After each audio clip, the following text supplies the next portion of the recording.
오늘 하나님의 말씀 여호수아서 21장 43절에서 45절까지 말씀입니다. 여호수아서 21장 43절에서 45절까지 말씀 제가 읽어드리도록 하겠습니다.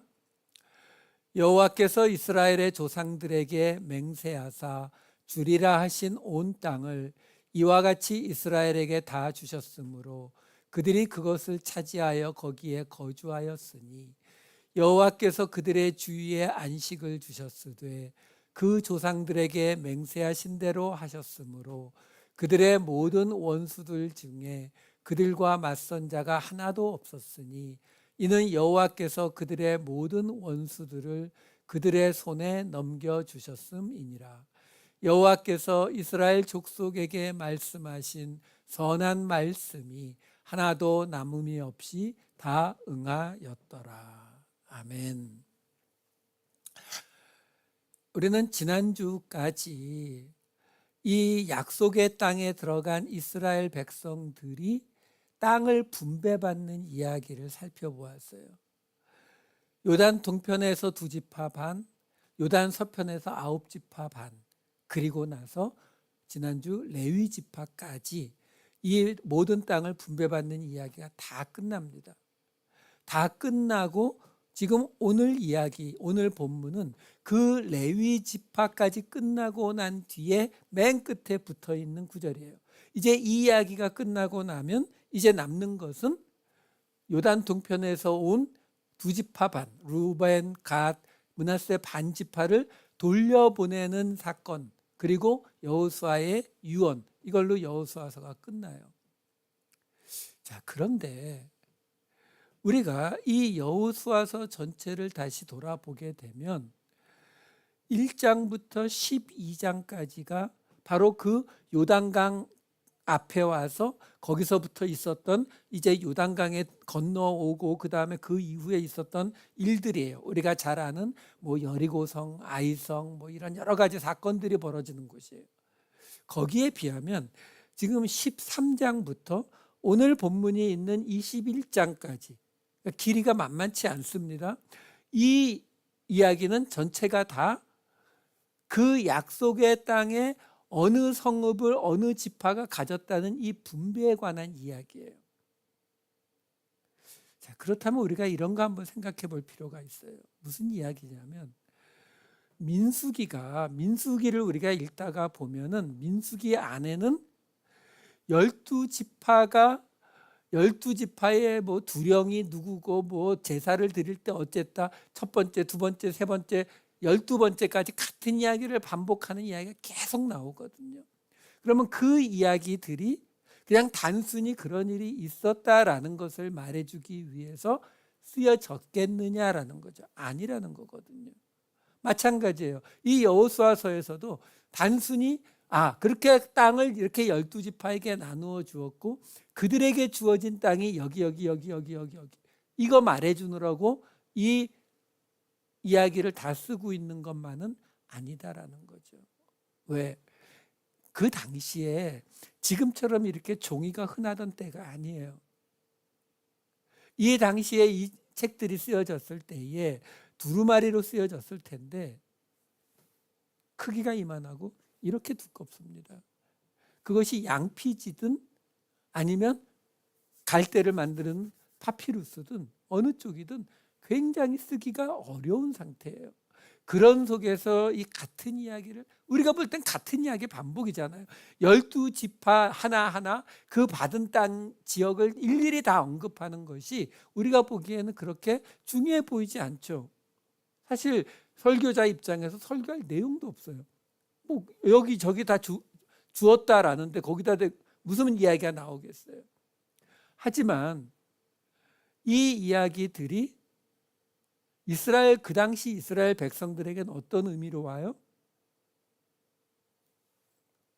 예를 들어 어느 성읍? 그러면 그 성읍은 우리 유다 지파 땅이야. 왜? 그러면 여기 나오잖아. 하나님 말씀에 나오잖아. 이렇게 되는 거거든요. 그러니까 그런 의미를 가지고 있다라는 걸 항상 생각을 하셔야 돼요. 지금 오늘 나온 이야기도 마찬가지라는 거죠. 지금 이 12지파의 땅 분배 이야기의 맨 끝에 드디어 그 땅 분배가 다 끝났다라고 말하는 게 오늘 요 세 줄이에요. 21장 43절을 보자고요. 여호와께서 이스라엘의 조상들에게 맹세하사 주리라 하신 온 땅을 이와 같이 이스라엘에게 다 주셨으므로 그들이 그것을 차지하여 거기에 거주하였으니. 요 화면 그대로 한번 보여주세요. 이 화면에 보시게 되면 지금 하나님이 누구에게 맹세했다고요? 이스라엘의 조상들이요. 그럼 그 조상들이 누구예요? 아브라함, 이삭, 야곱이요. 그러니까 지금 이 약속의 땅을 누구에게 주겠다고 했어요? 아브라함, 이삭, 야곱에게 계속 이야기해줘. 창세기에 보면 내가 너와 내 자손에게 이 땅을 주리라. 지금 그 얘기를 하는 거예요. 그 땅이 이제 실제로 주어졌다라는 거예요. 그 이야기가 신명기 1장 8절을 보면 이렇게 나와 있어요. 같이 볼게요. 내가 너희의 조상 아브라함과 이삭과 야곱에게 맹세하여 그들과 그들의 후손에게 주리라 한 땅이 너희 앞에 있으니 들어가서 그 땅을 차지할지니라. 똑같잖아요. 너희의 조상 아브라함, 이삭, 야곱에게 맹세했고 그리고 후손에게 주리라 한 땅이 너희 앞에 있으니 들어가서 그 땅을 차지해라. 그리고 오늘 이야기가 그래서 맹세하신 대로 그 땅을 다 주셨기 때문에 차지해서 거기 거주했다. 지금 이렇게 나오는 거거든요. 여기에 지금 동사를 제가 표시를 해봤어요. 지금 빨간색으로 표시된 게 하나님이 맹세하사 주리라, 나탄이라는 동사예요. 그리고 주셨으므로, 나탄이라는 동사예요. 차지하여, 이 차지하여라고 하는 단어는 야렛이라는 동사, 그리고 거주하였다, 야사브라는 동사예요. 그런데 여기서 지금 보시면은요, 이 화면 계속 보여주세요. 신명기 1장 8절에 하나님이 뭐라고 했냐면 맹세하고 주리라 했고 차지할 것이다 라고 얘기하셨는데 지금 땅이 다 끝나니까 뭐라고 했어요? 맹세하고 주리라 하셨고 차지한다. 여기까지 똑같아요. 근데 오늘 본문에는 하나가 더 붙어 있어요. 뭐가 붙어 있어요? 거주하였다라는 단어가 붙어 있어요. 자, 여기에 지금 거주하였다, 이 야사브라는 단어가 지금 갑자기 튀어나왔어요. 자, 우리가 분명히 아셔야 되는 건 이거죠. 지금 이 12지파 땅 분배가 끝난 자리에 이야기가 왜 나왔냐면 아브라함, 이삭, 야곱 그리고 신명기에서 모세에게 하나님이 말씀하신 일이 이제 이루어졌다, 이거 말씀하시는 거거든요. 근데 그러면 주신다 맹세하셔서 주신다 했고 차지하라고 했다, 신명기에. 근데 지금 똑같이 맹세하신 대로 주셨고 차지했다. 그러면 이 구절의 목적은 달성이 됐어요. 봐, 하나님이 모세에게 말씀하신 대로 이루셨잖아. 끝. 근데 거기에 뭐가 붙었냐면 거주하였으니라는 야사브라는 동사를 하나 더 갖다 붙였다는 거죠. 그 말은 뭐예요? 여기에서 뭔가를 하나 추가로 더 알려주고 싶은 게 있다는 거예요. 누구에게요? 그 당시 이스라엘 백성들에게요. 자, 이렇게 지금 이 부분을 제가 해석을 하는 이유가 뭐냐면 그 다음에 나오는 21장 44절이 이렇게 나와요.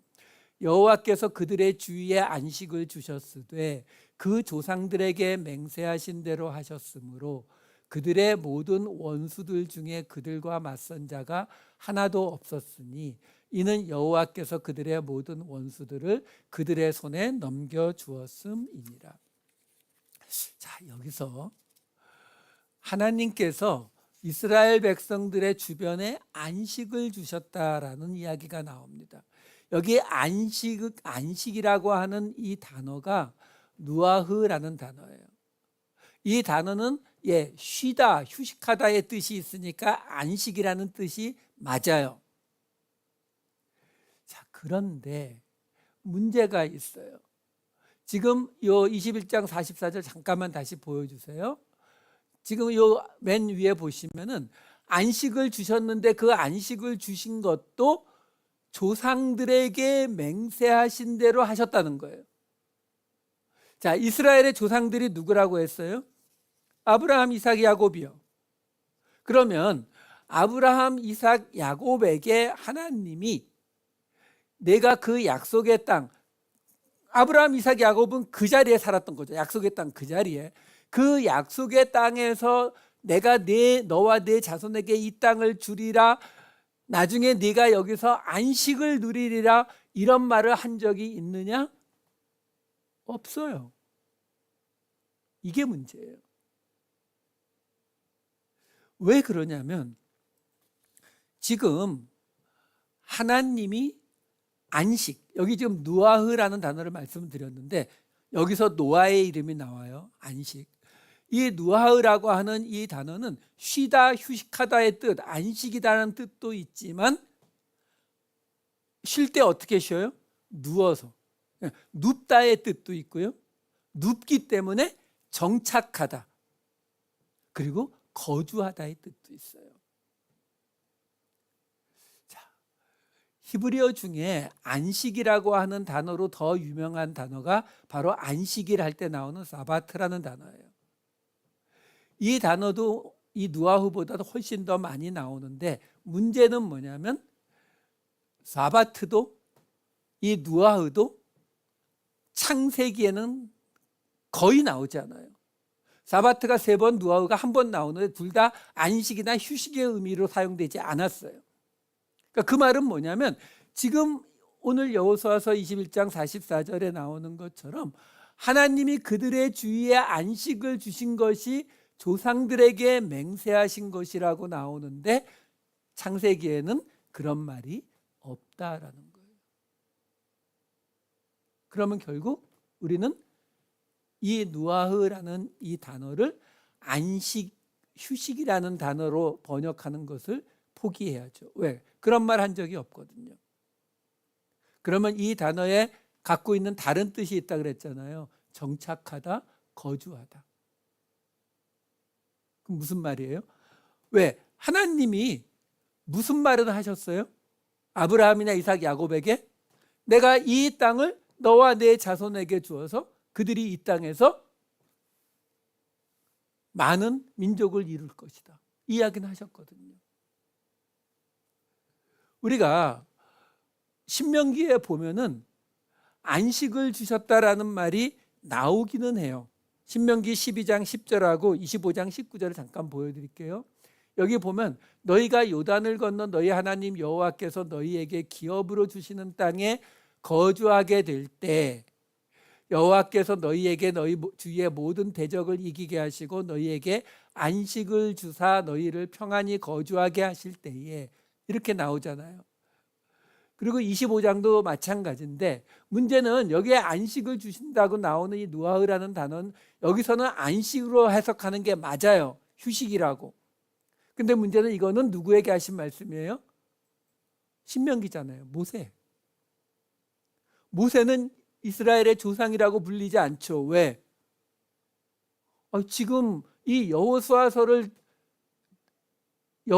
하는 말을 듣고 있는 사람들이 바로 요단강 건너오기 전에 모세하고 같이 있던 사람이에요. 그 사람들에게 모세를 이스라엘의 조상이라고 표현하지 않는다고요.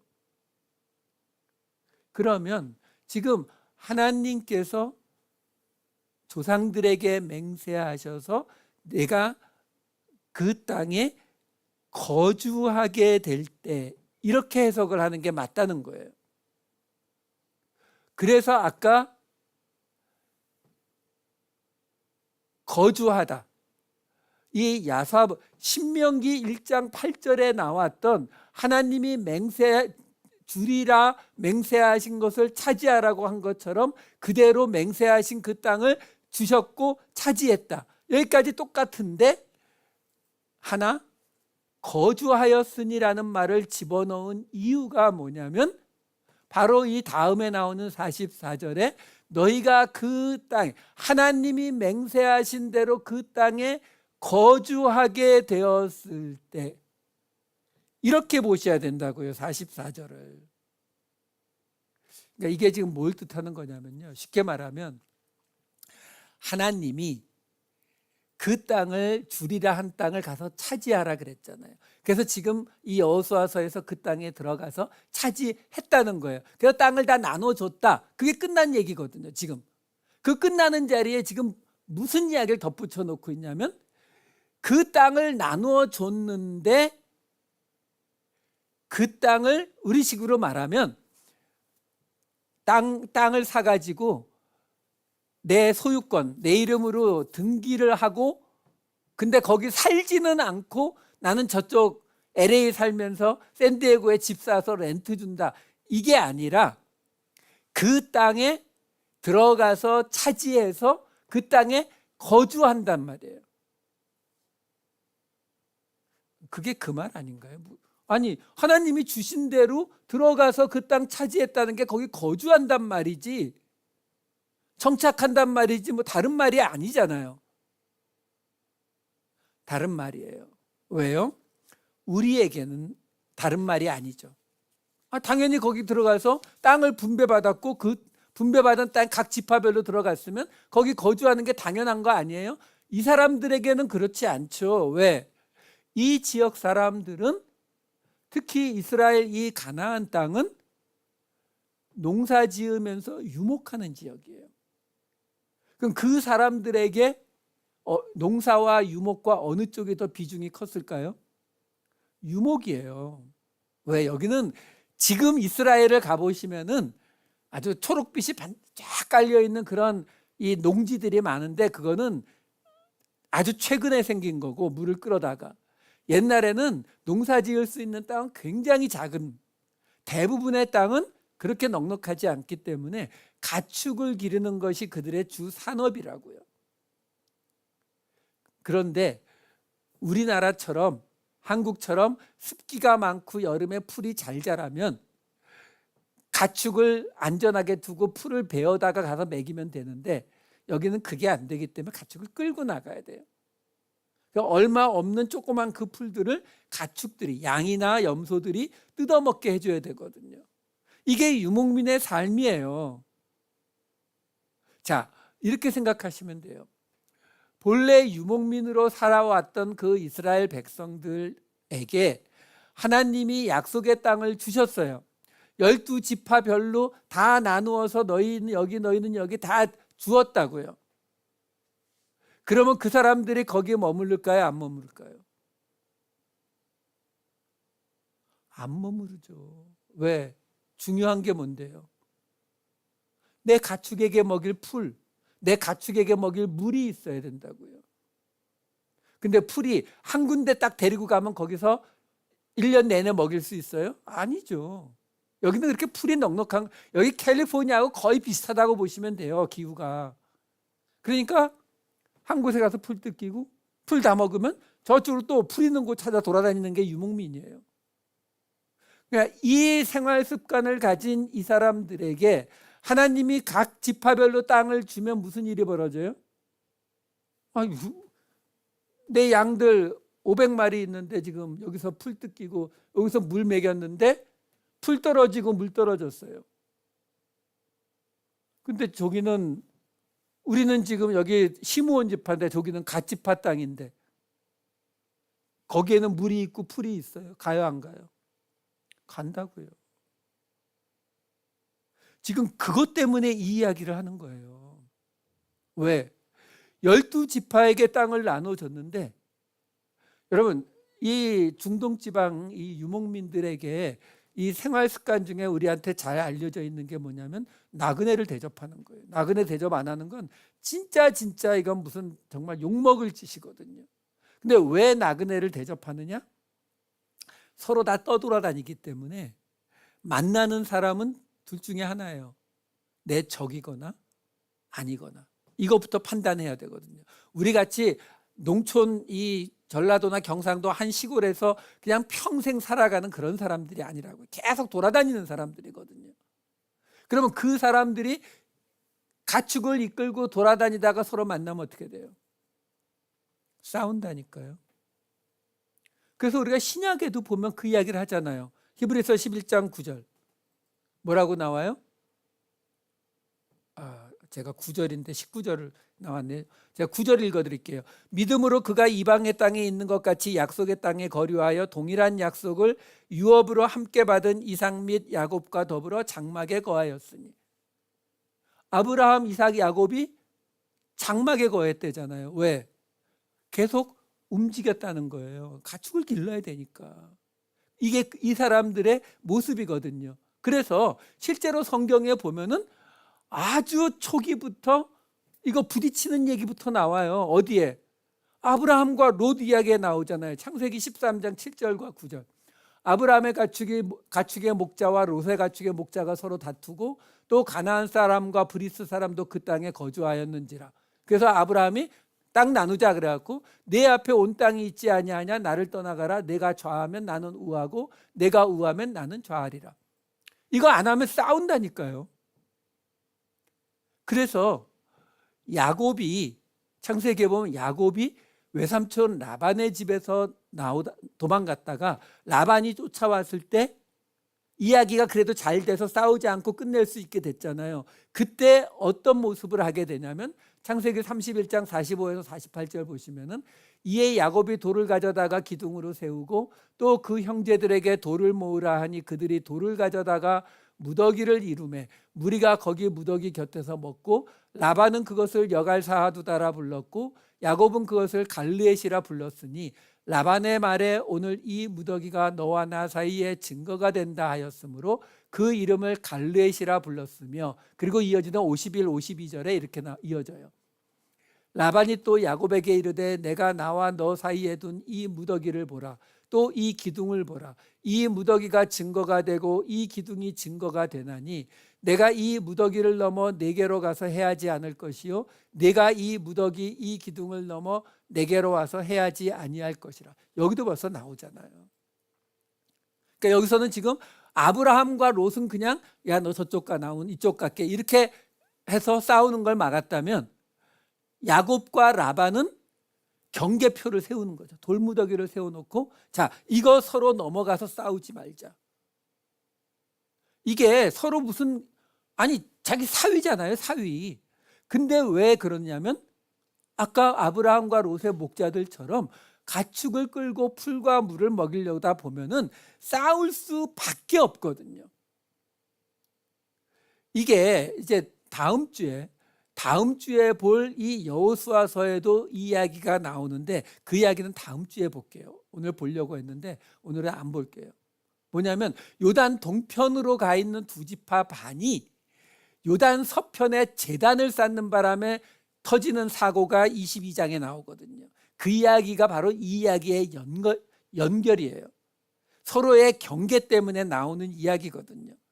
그러니까 이 경계를 넘는다라고 하는 것을 하나님이 금하시는 거예요. 그래서 지금 12지파의 분배가 다 끝난 자리에서 이거를 강조를 하면서 마지막에 결론으로 넣고 있는 거예요. 우리 신명기 19장 14절에도 나오잖아요. 여기 보면 뭐라고 나와요? 내 소유가 된 기업의 땅에서 조상이 정한 내 이웃의 경계표를 옮기지 말지니라. 이런 이야기들이 나오는 이유가 뭐라고요? 항상 말씀드리잖아요. 하나님 사랑과 이웃 사랑은 무슨 이야기라고요? 하나님 사랑이 나타나는 하나님의 나라 공동체를 세우는 거라고요. 이스라엘을 세우는 거라고요. 그 이스라엘이라고 지금 처음으로 드디어 약속의 땅에 들어간 이스라엘 백성들이 12지파가 살 자리를 다 자리 잡아준 거거든요. 그 자리를 잡은 그 상황에서 경계를 넘어가기 시작하면 서로 싸우면 어떻게 해요? 뭐 지금도 이스라엘 하마스 싸우는 거 보시잖아요. 이 동네는 싸우면 말로 싸우는 게 없어요. 죽이고 서로 죽인다고요. 그러면 어떻게 된다고요? 이스라엘 공동체가 무너지죠. 그래서 하나님이 이 이야기가 땅 분배의 결론으로 나오는 거예요. 자, 그 모습을 마지막 21장 45절에 이제 이렇게 끝납니다. 여호와께서 이스라엘 족속에게 말씀하신 선한 말씀이 하나도 남음이 없이 다 응하였더라. 하나님이 말씀하신 것이 그 약속의 땅을 주셔서 이스라엘이 살 수 있게 거주할 수 있게 해주시겠다는 그 말씀이 다 응했다. 예, 맞아요. 근데 여기 하나 조금 이상한 게 하나 있어요. 뭐냐면 여기서는 갑자기 하나님이 이스라엘 족속에게 하신 말씀을 뭐라고 부르냐면 선한 말씀, 이렇게 말하고 있다는 거예요. 다바르, 말씀이라고 하는 다바르, 그리고 선한이라고 번역이 된 단어가 토브라는 단어예요. 이 토브라는 단어는 우리한테 어떻게 알려져 있어요? 하나님이 세상을 창조하실 때 첫째 날 창조하시고 좋았더라, 그게 토브예요.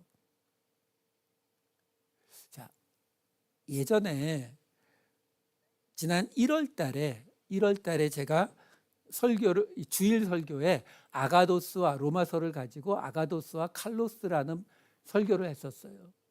나중에 집에 가서 이걸 한번 다시 들어보세요. 무슨 말이냐면 히브리어에서 이 토브의 뜻은 좋은 또는 선한, 이런 뜻이에요. 근데 이 단어가 70인역 헬라어 성경으로 번역이 될 때 두 개의 단어로 번역이 돼요. 하나는 아가도스, 하나는 칼로스. 그 설명이 저 설교에 들어가 있어요. 지금은 간단하게만 말씀드리면 아가도스라는 말은 선이에요. 근데 성경이 말하는 선은 하나님의 뜻이 이루어지는 거예요. 성경이 말하는 선과 악을 생각하면 간단해요. 선악과라는 게 그거거든요. 하나님의 뜻이 이루어지는 게 선이고 하나님의 뜻이 이루어지지 않는 게 악이에요. 그러니까 아가도스는 하나님의 뜻이 이루어지는 것. 그럼 칼로스는요? 칼로스는 그 하나님의 뜻이 이루어져서 만들어지는 눈에 보이는 아름다운 모습, 그게 칼로스예요. 자, 그러면 저 설교에서 제가 보았던 말씀 하나를 보여드릴게요. 마태복음 7장 17, 18절. 이와 같이 좋은 나무마다 아름다운 열매를 맺고 못된 나무가 나쁜 열매를 맺나니.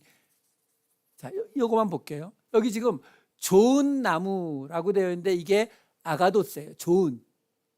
아름다운 열매, 이게 칼로스예요. 그러니까 무슨 말이냐면 좋은 나무가 어떤 나무예요? 나무가 건강하고 멋있게, 이 가지가 멋있게 뻗고 막 꽃이 아름답게 피고 그런 거요?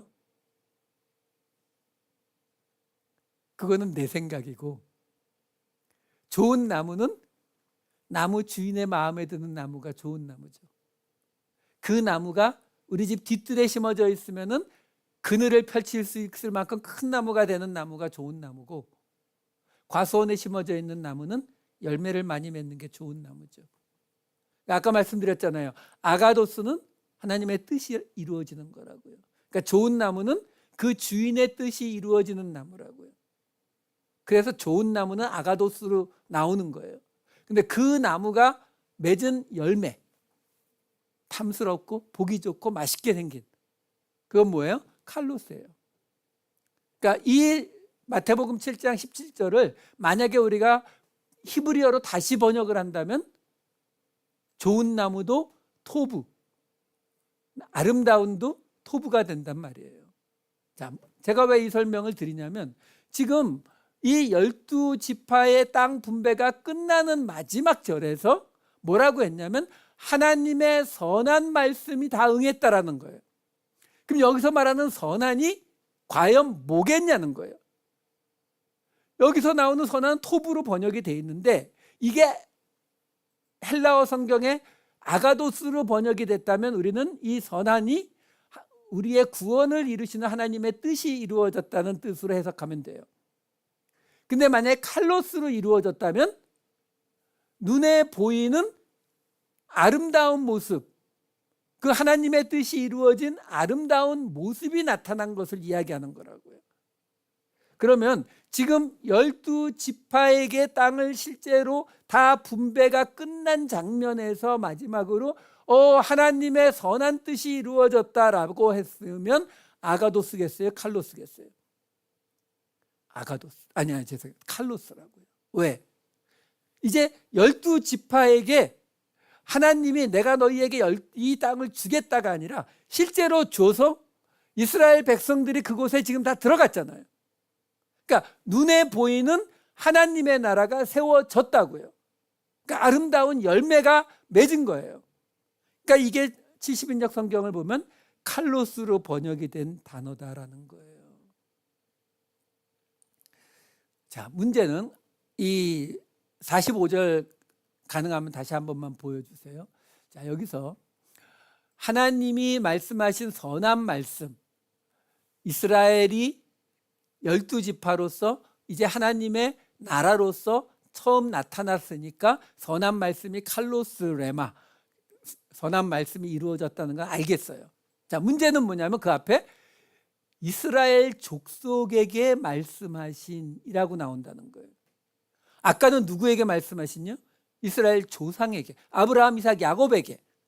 근데 여기 이 선한 말씀, 곧 이스라엘 백성들이 약속의 땅에 12지파로 나누어서 땅을 차지하게 될 그 디테일에 대해서 말씀하신 그 내용은 아브라함, 이삭, 야곱에겐 그런 말 한 게 없죠. 여기서 당연히 이스라엘 족속에게 말한 거거든요. 그러면 하나님이 이스라엘 족속에게 뭐라고 말씀하셨는데요? 하나님이 출애굽해서 나온 이스라엘 백성들을 시내산 앞에서 만나셔서 처음 하신 말씀이 출애굽기 19장 3절에서 6절이에요. 모세가 하나님 앞에 올라가니 여호와께서 산에서 그를 불러 말씀하시되 너는 이같이 야곱의 집에 말하고 이스라엘 자손들에게 말하라. 내가 애굽 사람에게 어떻게 행하였음과 내가 어떻게 독수리 날개로 너희를 업어 내게로 인도하였음을 너희가 보았느니라. 세계가 다 내게 속하였나니 너희가 내 말을 잘 듣고 내 언약을 지키면 너희는 모든 민족 중에서 내 소유가 되겠고 너희가 내게 대하여 제사장 나라가 되며 거룩한 백성이 되리라. 너는 이 말을 이스라엘 자손에게 전할지니라. 자, 보세요. 지금 이 말씀, 처음으로 하나님이 이스라엘 족속에게 말씀하신 내용이 뭐냐면, 결론만 말씀드리면은 하나님, 이스라엘이 하나님의 소유가 되고 이스라엘이 제사장 나라가 되고 거룩한 백성이 될 것이라는 거예요. 그리고 그 이야기를 지금 이 12지파가 다 땅을 나누어 받은 이 시점에서 하나님의 그 선한 말씀이 이루어졌다. 지금 뭐가 나타났다고요? 하나님의 소유된 제사장 나라, 거룩한 백성의 나라가 세워졌다. 이걸 결론으로 하고 있다고요. 근데 우리가 지난주, 지지난주 계속 봤지만 전쟁이 끝났어요? 아니요. 가나안 족속들 다 쫓겨났어요? 아니요. 지금 대부분은 그나마 7지파, 나중에 받은 이 7지파는 땅을 받지도 않고 어떻게 했다고요? 지도에 그려온 대로 일단 나누어만 줬어요. 그러니까 그 땅을 아직 안 갔을 수도 있어요. 그러니까 여기가 우리 제비 뽑아갖고 여기가 우리 땅, 여기가 우리 땅. 지금 그런 상태거든요. 근데 그럼에도 불구하고 하나님이 뭐라고 한다고요? 이미 이루어졌다고요. 왜요? 하나님이 하실 거거든요. 하나님이 하실 거기 때문에 그거 다 이루어진다는 거예요. 그래서 얘기하는 거예요. 너희들이 이미 내 소유가 됐다는 거예요. 하나님의 약속의 땅에 들어와서 너희가 각 지역을 분배받았고 그것이 하나님께서 말씀하신 대로 이루어진 것이기 때문에 이미 너희는 나의 제사장 나라며 거룩한 백성이 되었다라는 거예요.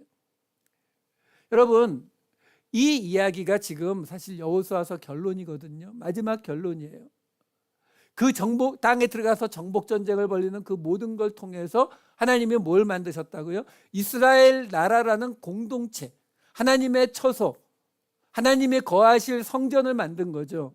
영적 이스라엘을 세우신 거예요. 그러면서 뭐라고 하시냐면은 너희는 제사장 나라요 거룩한 백성이라고요. 제사장 나라가 뭐예요? 다른 사람들을 위해서 대신 죽는 게 제사장이죠. 그러니까 하나님이 지금 뭘 얘기하는 거하고 똑같아요. 지금 너희에게 이 땅을 12토막으로 다 나눠줬는데 그게 뭘 위해서라고요? 이 세상을 위해서 너희가 십자가를 지는 제사장 나라가 되라고요. 그게 시작됐다고요. 그게 어떤 모습이 된다고요? 세상과 구별되는 거룩한 백성이 되는 모습이다라는 거예요. 이거 우리의 모습이에요. 아니요, 우리에게서 나타나야 하는 모습이라고요. 예수를 믿은 지 얼마 안 됐든, 예수는 오래 믿었지만, 하지만 요즘 워낙 살기도 힘들고 건강도 안 좋고 요즘 경제적인 문제가 있고 가족의 문제가 있어서, 아니요, 이 일을 이루실 것은 제사장 나라 거룩한 백성을 이루시는 건 하나님이에요. 우리가 하는 게 아닙니다. 이제 땅을 제대로 받지도 못했음에도 불구하고, 그 땅을 지정만 했는데도 불구하고 하나님은 이제 그 모든 말씀이 응했다, 하나님이 보시기에 아름다운 열매를 맺었다라고 선포하고 계시다라는 것입니다. 그냥 시작하시면 돼요. 안 될 것 같아도 다른 사람의 죄를 대신 지겠노라, 제사장의 역할을 감당하겠노라. 그걸 감당해야 세상과 구별됩니다. 이 세상에 어떤 사람이 내 사랑하는 사람, 우리 교회, 내 가족, 우리 친척을 위해서 십자가를 지는 건 이 세상도 다 하고요. 그렇지 않고 남을 위해서, 죄인을 위해서, 원수를 위해서 제사장 나라가 되는 것은 세상이 하지 않거든요. 그 일을 감당할 때 우리가 구별되는 거룩한 성도가 될 것입니다. 이 성도의 자리로 다시 걸어가 보겠노라 결단하시는 저와 여러분 되시기를 우리 주님의 이름으로 축원합니다. 기도하시겠습니다. 사랑이 많으신 아버지 하나님, 이제 12지파의 모든 땅들을 나누어 주거나 또는 아직 지정하기만 했음에도 불구하고 하나님께서 이스라엘의 조상들에게 맹세하신 것이 이루어졌고 이스라엘 백성에게 말씀하신 말씀도 응했다는 여호수아의 결론을 받았습니다. 아버지 하나님, 우리를 부르셔서 이 약속의 땅에서 우리의 기업이 될 공동체를 허락하신 하나님, 저희의 부족함에도 불구하고 저희의 준비되지 않은 모습에도 불구하고 제사장 나라 백성으로, 거룩한 백성으로, 주님의 소유된 백성으로 살아보겠노라 결단하는 우리 모두가 되게 하여 주시옵소서. 감사드리옵고 이 모든 말씀 우리 주 예수 그리스도의 이름으로 기도하옵나이다. 아멘.